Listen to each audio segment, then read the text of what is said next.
what you want to and what you want to share, and then what you want to pay attention to of other people who are sharing. So just off the bat, here's some examples again of somebody who's listening to stuff on Spotify. Wow, Harry Connick Jr. Okay, I'm not going to really go buy that, but I see that. Or other random stuff. For example, this friend Matt Tyndall. I really want to learn how to make cinemagraphs. Well, I like Matt. He's a cool guy. He's cutting edge. I'm like, I don't know what a cinemagraph is. So I could click there. We've been doing this for a long time. This kind of random act of discovery. We've had bulletin boards and chat rooms and all this, but it's not to this level. This is a whole different degree, new era of sharing. And it's going to be a lot of fun. This is my colleague and friend Roy in the back, and this is an example of where down here in the bottom right corner you can see that when you get the new Facebook, your recent activity will show up to your friends. So I could see that Roy likes Spartan Race. And if I say, well, what's that? I have no idea. Turns out it's one of these extreme sports things that Roy will dominate in as he runs over all these weak people that aren't prepared for this kind of manly challenge like he is.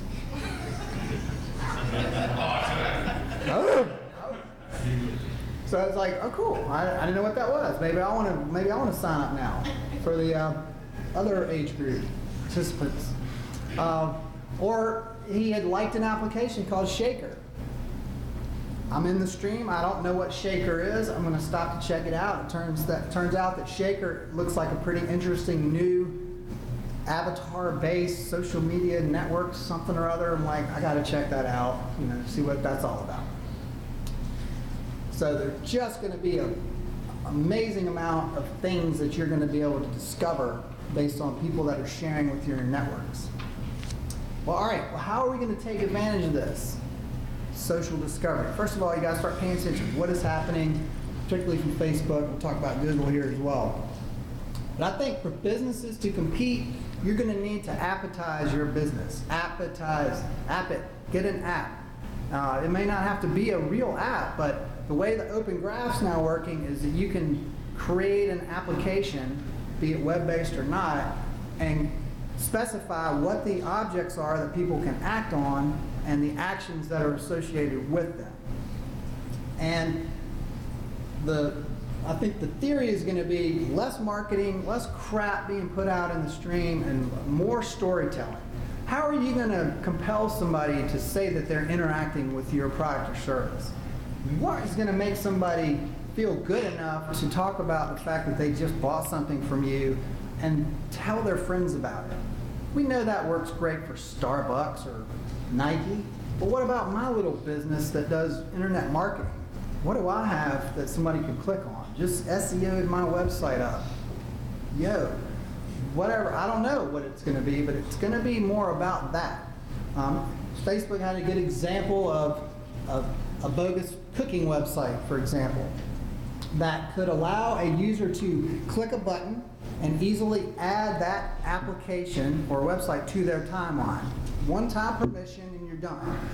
Now, if that person revisits that website, sees a recipe, and clicks a button that says, I like it, I want to cook it, or I cooked it, then that might show up. And it's going to show up in their updates, their ticker, and their timeline. And that's kind of how it works. Again, user has to take an action of cooking, liking, reading, watching, whatever, on some kind of a button. So that like button is going to be like times 50,000, whatever else you can think of. It's changing the stream, the way things are going to appear with the new, what's called graph rank. We've had edge rank, which is the algorithm behind the scenes that kind of determines what shows up in any given page on Facebook. But what they're saying now is every single update that anybody puts out there will appear in the ticker over on the right side, but only important stuff will go to the newsfeed. And that's, again, based on algorithms and all kinds of funky stuff going on, but it keeps coming back to good, relevant content. You cannot just put out a bunch of junk feeding auto status updates from other places and whatnot. Another very interesting opportunity, and Jim sort of hit on this earlier, is that Facebook advertising in conjunction with updates can be and are extremely powerful, and the new sponsored stories are going to definitely increase. This sort of gives you that combination effect of putting organic content out that you know will hit some people in their updates. Some people might see it and share it and so forth. But if you want to hit targeted folks, guaranteed, you're going to have to do ads. And the sponsored stories are going to fall under this whole new category called graph targeting that Facebook is rolling out. And an example that I heard was, let's say somebody is on Spotify and they listen to a song by Lady Gaga or Fish or whatever, and it shows up in their friend stream that says, Mike just listened to this song by Fish. That's great. Well then, Spotify could take out a sponsored story and then target everybody who's a fan of Spotify or not, or whatever other criteria they want to put out there, and they can get better penetration and reach to their fans to say that this person is liking this. That'll be a great thing for Spotify, but the cool thing is that the band, Lady Gaga or Fish or whomever, they could also take out a sponsored ad that person did, took an action, and then start targeting their fans or people who aren't already a fan of their page or who are fans of a like-minded page, etc. So there's going to be a lot more organic plus targeted advertising, particularly in Facebook. Somebody else, Christian Hernandez, said that algorithmic discovery worked really well where links were the dominant force. And they have been that way for a long time. And personally, I don't think they're going to go away anytime soon. That is the underpinnings of Google, especially. But what they're saying is when you start to now overlay these different social sharing aspects, you see a whole different way to discover stuff. Search has always been intent-based. You go to search for something, you're doing it, you're taking an action.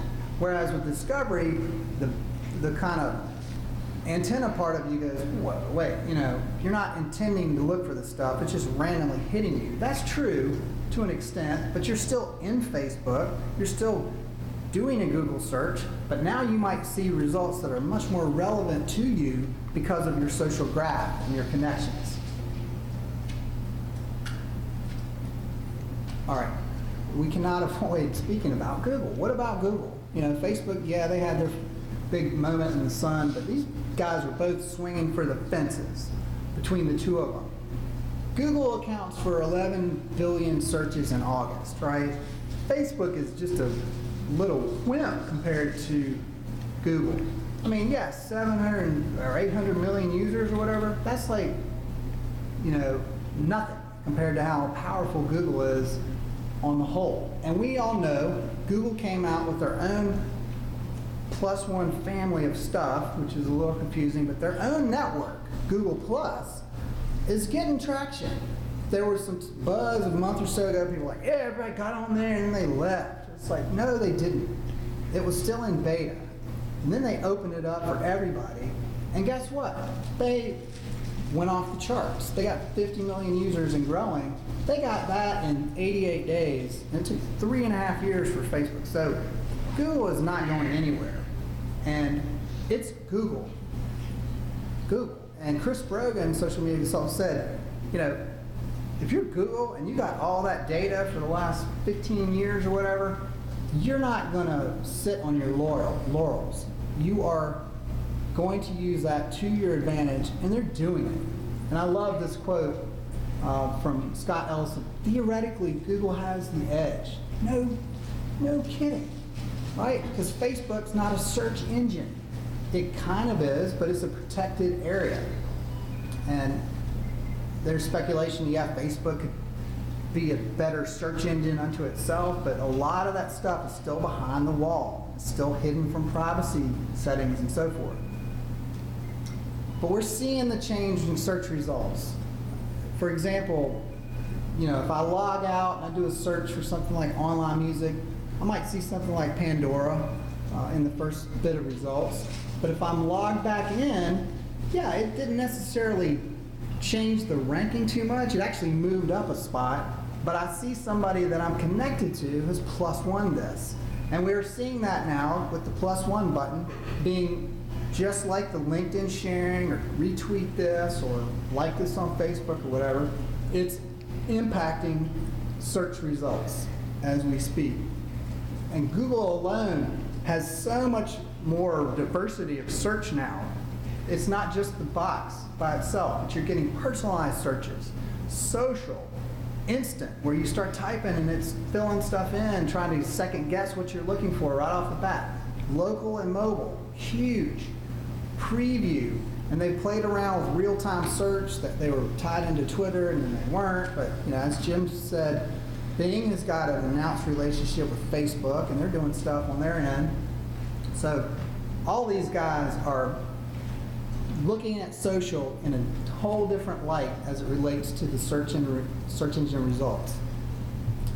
Another thing that, again, Google Plus, the other Google Plus, is allowing is any website to have that +1 button, and now through what they call rich snippets, webmasters can plant a little piece of code and allow you to get the pop-up box and have a custom picture and a description in there, that you the webmaster have a little bit more control over. And that's allowing folks to share that, potentially influence the SERPs and things like that.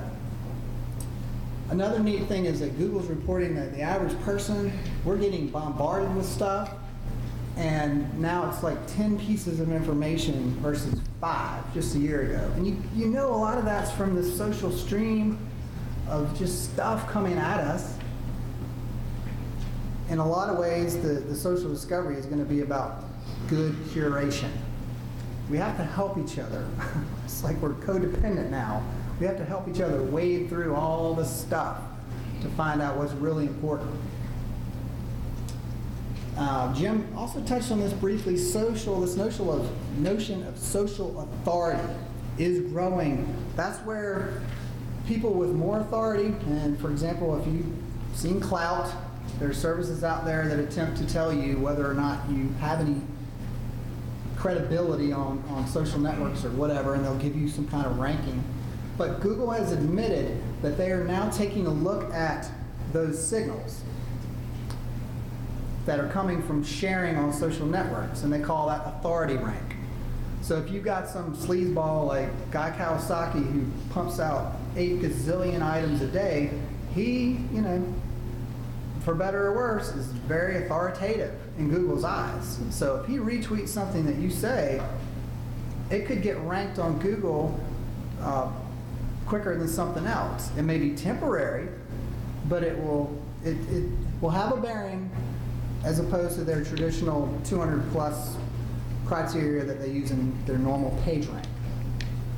So it doesn't necessarily say instantly rank this, but it